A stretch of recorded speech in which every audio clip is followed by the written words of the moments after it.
Hello everybody, guys. Today I am talking about if you are temporary unfit. So what's your next procedure?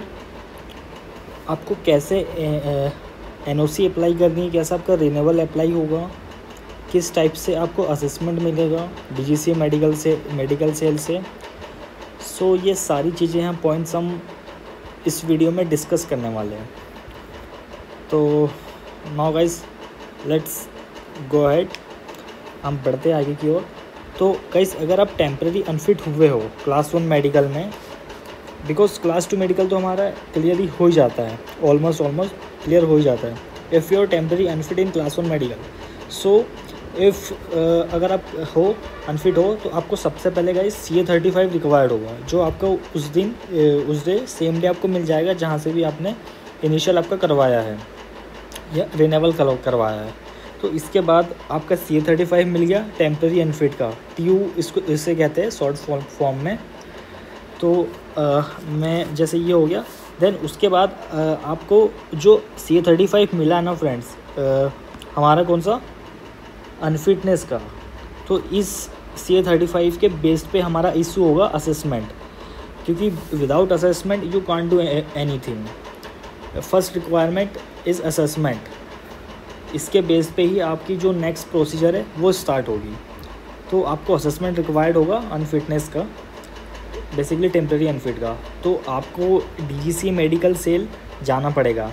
Suppose कीजिए कि आपका just जैसे today is 29 April, so if you are temporary unfit today, so आपको basically जैसे DGCA medical cell open होता है Wednesday and Thursday, working तो week में होता ही है, बट जो असेसमेंट का और अनफिटनेस वाला वर्क होता है ये ओनली वीक्स में हमारा होता है, सिर्फ 2 days, Wednesday and Thursday 2 PM to 5 PM only. Guys ये 2 डेज़ वर्किंग होता है, आपको बहुत अच्छे से याद रखना पड़ेगा। तो बस ये अनफिटनेस का हमारा दो ही दिन में काम होता है। और आपको अगर आप टेम्प्रेरी अनफिट हो ना फ्रेंड्स, तो आपको इंस्टेंटली सेम डे या नेक्स्ट डे आपका ये 100% श्योरिटी होती है कि आपको अनफिटनेस लेटर मिल ही जाए, असेसमेंट जो होता है वो आपका मिल ही जाए।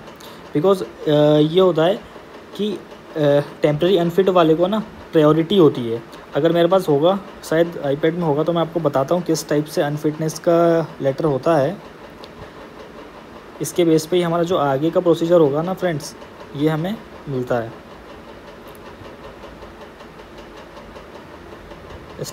ये देखिए फ्रेंड्स, ये इस टाइप से हमारा मेडिकल का जो भी आपका रीज़न होगा वो आपको शो हो जाएगा यहाँ पे प्रॉपर। ये हमारा मेडिकल असेसमेंट है फ्रेंड्स, है ना।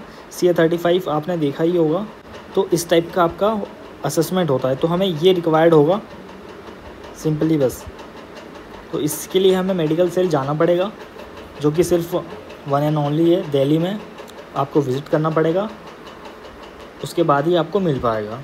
देन गाइज आपको उसके बाद आपका CA35 मिल गया सेम डे, उसके बाद आपने नेक्स्ट वीक में वेंसडे थर्सडे जा कर के आपका असेसमेंट ले लिया। Now I am telling you how to download your assessment.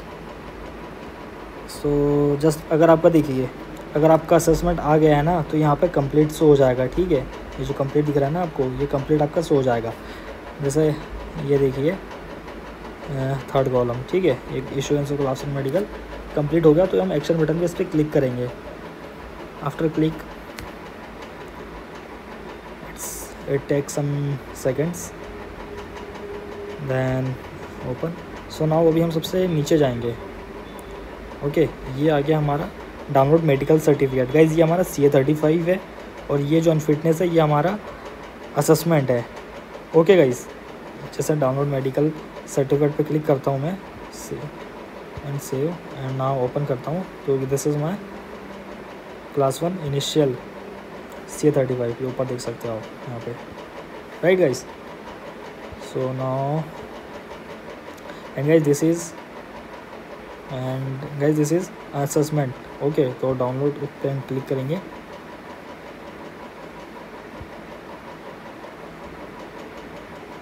So guys this is medical assessment, that's it guys. Guys, if you are facing any problem, you can comment here. and I will respond you definitely if I have time. Then उसके बाद आपको EGC पे आपको renewal का जो appointment है, slots है, वो बुक करना पड़ेगा स्लॉट अवेलेबिलिटी के अकॉर्डिंग। तो सबसे पहले इसके लिए आपको NOC रिक्वेस्ट करनी पड़ेगी। सो नाउ फ्रेंड्स, अभी हमने हमारा EGC पोर्टल है वो लॉगिन कर लिया है। गाइज़ मैं अभी बात कर रहा हूँ, अगर आप टेम्प्रेरी अनफिट होते हैं उसकी बात कर रहा हूँ, आप कंफ्यूज मत होना, मैं इनिशियल की बिल्कुल भी बात नहीं कर रहा हूँ यहाँ पर। तो हम अब जस्ट यहाँ पे जो ट्रैक स्टेटस है हम इस पर क्लिक करेंगे। दैन गाइज़ आपको मैं समझाता हूँ सीक्वेंस में कि कैसे होता है, फिर आपको स्लॉट वगैरह कैसे बुक करते हैं, हम NOC अप्लाई कैसे करते हैं, वो आपको प्रोसीजर बताऊँगा मैं। देखो ये जो सबसे 7th नंबर का जो लास्ट में दिख रहा है ना, 7th नंबर का, ये देखिए आप, ये मेरा क्लास 2 का था, तो ये पूरा अप्रूव्ड हो चुका है, ठीक है, मतलब कंप्लीट हो चुका है। देन गाइज़ ये मैंने 6 वाला जो क्लास 1 का किया था, ये किया था तो मैंने ऑटो कैंसिल कर दिया था। देन गाइज़ ये जो ट्रैक एप्लीकेशन है, ये जो 5th नंबर का है हमारा, 5th वाला, ओके, ये हमारा जो था, ये मेरा हुआ था अपोलो से हुआ था, तो इसमें मुझे अनफिटनेस मिला था, मैं टेम्प्रेरी अनफिट हो गया था। अगर आपको मैं क्लियरली बता रहा हूँ फ्रेंड्स, अगर आपने इनिशियल करवाया हुआ है तो यहाँ पर आपको पेंडिंग दिखाएगा। जो ये अप्रूव्ड है ना फ्रेंड्स, जैसे ये रिन्यूअल लिखा हुआ है ना, कैंसिल की जगह पे यहाँ पे पेंडिंग दिखाएगा। जब तक आप असेसमेंट नहीं लोगे ना फ्रेंड्स, यहाँ पर जैसे कहीं भी हम बात कर ले, स्टेटस जो भी है यहाँ पर पेंडिंग ही दिखाएगा। कंप्लीट जब होगा आपका, जब आप असेसमेंट ले लोगे ना फ्रेंड्स, अगर आपने असेसमेंट ले लिया है DGC मेडिकल सेल से, तो आपका ये कंप्लीट शो करेगा, ठीक है, जैसा ये शो कर रहा है ना यहाँ पे कंप्लीट, तो आपका जब भी कंप्लीट शो करेगा, अदरवाइज़ आपका पेंडिंग ही बताएगा। तो मैं आपको भी बताता हूँ कि कैसे हम रिक्वेस्ट करेंगे NOC अप्लाई करने के लिए। सबसे पहले हमें सर्च बॉक्स में सर्च करना है NOC।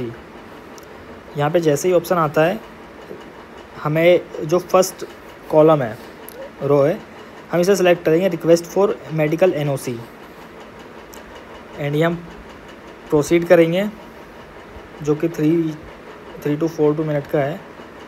बस यहाँ से प्रोसीड कर लेना है। इसमें हम क्लास 1 क्लास 2 सेलेक्ट करेंगे, हमारा क्लास 1 है। ये आपकी बेसिक डिटेल्स हो जाएगी, और लास्ट में आपको क्या फिल करना है, स्टेटस आपका टेम्परेरी अनफिट, आपको जो भी नेक्स्ट चूज़ करेंगे। फ्रेंड्स इसमें मैं आपको भी बताऊंगा कि मैंने क्या चूज़ किया था पहले वाले में, आपको मैं जस्ट बता देता हूँ हमें क्या क्या चूज़ करना पड़ेगा, ठीक है। अगर आपका रिन्यूअल है तो जैसे मेरी पुरानी NOC थी, अभी आपको मैं बताता हूँ कि मैंने कैसे पुरानी NOC में क्या क्या चूज़ किया था। ये एक्शन बटन पे क्लिक किया मैंने, तो मेरा जो भी स्टेटस है वो सारा शो हो जाएगा, ठीक है। ये NOC पे गए हम, तो ये देखिए हमें क्लास 1 चूज़ करना है, और NOC टाइप में हम स्पेशल चूज़ करेंगे। NOC फॉर सर्विस आप वैसे रिन्यूअल कर सकते हो, बट मैंने यहाँ पे कुछ उस टाइम पे किया नहीं था। ये यहाँ पे डेज आ जाते हैं टेम्प्रेरी अनफिट का, और इस टाइप से आ जाता है। वैलिडेशन आ जाती है, रीज़न फॉर NOC आपको डाल देना, जो भी आपका रीज़न हो। मैंने टेम्प्रेरी अनफिट का डाल दिया था। और फ्रेंड्स यहाँ पे जो आपका है ना, यहाँ पे आपका CA35 और जो हमारा क्लास 1 इनिशियल का, या जो भी हम अनफिटनेस हुए हैं, वो हमारा अनफिटनेस लेटर यहाँ से अपलोड होगा। ओके फ्रेंड्स, जैसे कि मैंने ये यहाँ पे चूज़ फाइल करके अपलोड कर रखा है। जैसे मैं भी ये एक्शन जो आई बटन है इस पर क्लिक करूँगा तो वो शो हो जाएगा ऑटोमेटिकली। तो ये आपको इस टाइप से शो हो जाएगा, ठीक है। नाउ गाइस ये हो गया।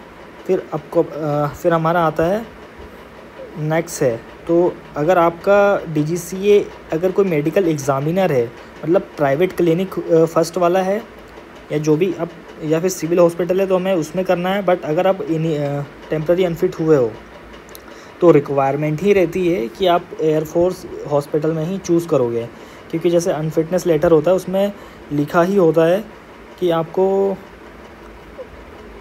जो नेक्स्ट आपका जो भी होगा मेडिकल होगा। ये देखिए जैसे नेक्स्ट रिव्यू यहाँ पर लिखा हुआ है, next review will be done at any air force boarding centre. तो आपका जो भी होगा, सिर्फ ये अनफिटनेस आप हुए हो पहले, तो आप रिन्यूअल के लिए अप्लाई कर रहे हो, तो आपका जो भी प्रोसीजर रहेगा वो सिर्फ एयरफोर्स के हॉस्पिटल में ही होगा। अदरवाइज़ आपका कहीं भी नहीं हो सकता है। ये सिविल हॉस्पिटल में तो होना ही नहीं है और होगा ही नहीं।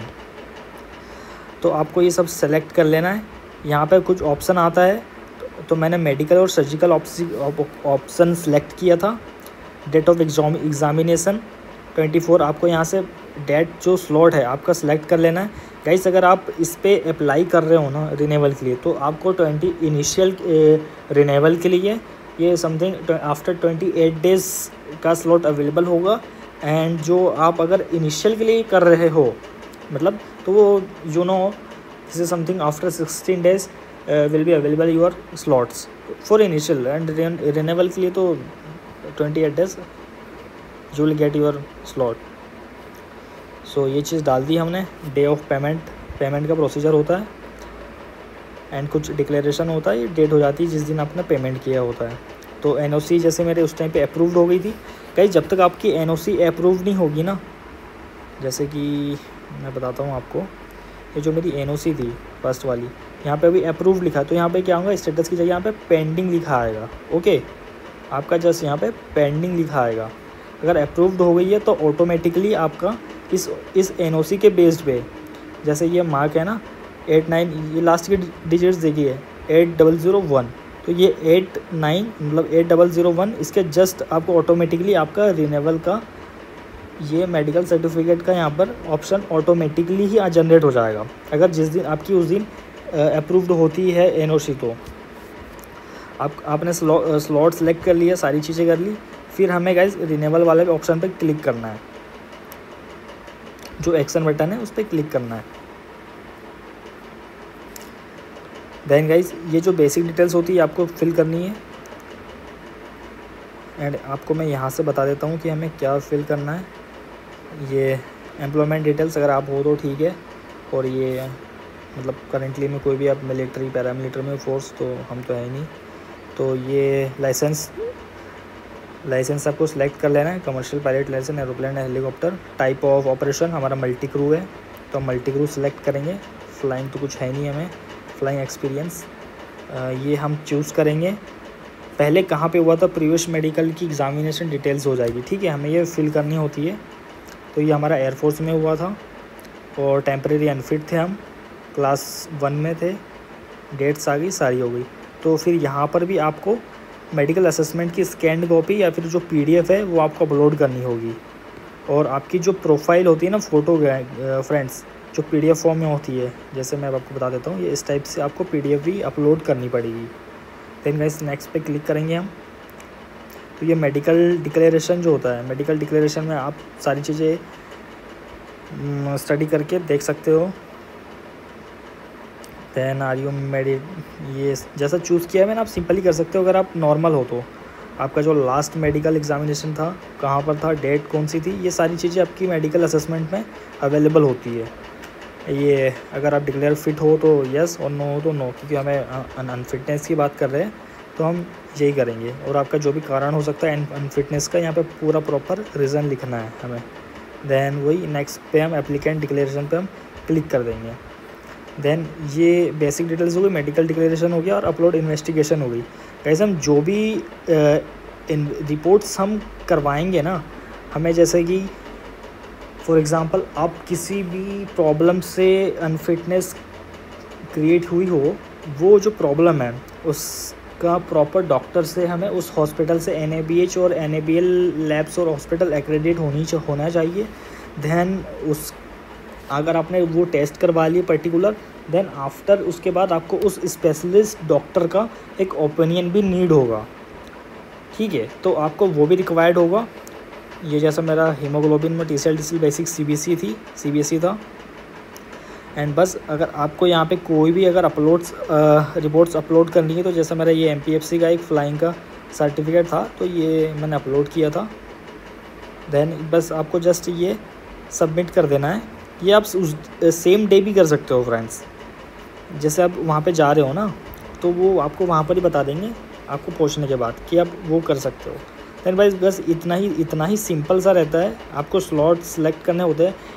आपके पोर्टल पे आप जब भी ओपन करोगे ना, तो आपको चेक करते रहना है कि कुछ न्यू तो नहीं आया है। न्यू बस स्टेटस में आपको चेक करना है अगर हमारा हुआ है या नहीं हुआ। जब तक आपको सक्सेसफुली नहीं आ जाता है, वो आपको प्रॉपर चूज़ ही करते रहना है, ठीक है फ्रेंड्स। बस गाइस इतना ही है इसमें अनफिटनेस का। आपको एनओसी रिक्वेस्ट करनी है।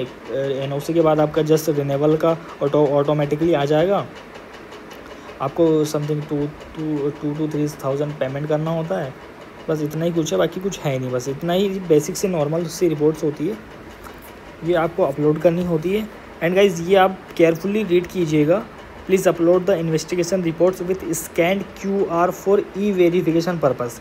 एक्चुअली क्या होता है ना, जो हमारी रिपोर्ट्स होती है NABL NABH accredited hospital and labs की, तो पर्टिकुलर उस रिपोर्ट्स पर जैसा हम स्कैन करते हैं ना गूगल पे, पेटीएम का जो हमारा बारकोड होता है, QR कोड होता है, तो उसी टाइप से रिपोर्ट्स पर भी QR कोड मेंशन होता है। तो बस सिंपली यही होता है। अगर आपको ये नीड होगी इस रिपोर्ट की, बिकॉज़ ये NABH लैब का प्रॉपर सर्टिफिकेट होता है, तो ये अज्यूम कर लेते हैं कि ये NABH लैब है। अगर आपको उस रिपोर्ट्स की नीड पड़ेगी ही पड़ेगी, without you can't do anything, because ये एक प्रॉपर आपको एक्सप्लेन करूँ तो NABL जो लैब होती है, NABH हॉस्पिटल होता है, ये एक अथॉरिटी है। इसमें जो भी रिपोर्ट्स आई है या तो एकदम प्रॉपर सही है या प्रॉपर नेगेटिव है, पॉजिटिव या फिर नेगेटिव है, इसमें कुछ भी इम्पैक्ट नहीं पड़ेगा। हम जैसे बाहर कुछ मेडिकल लोकल से करवा लेते, मेडिकल टेस्ट करवा लेते, तो ये ऑथोराइज्ड नहीं है। सिर्फ NABL और NABH लैब ही ऑथोराइज्ड है। बस गाइज इतना ही सिंपल सा बेसिक सा होता है हमें, बस।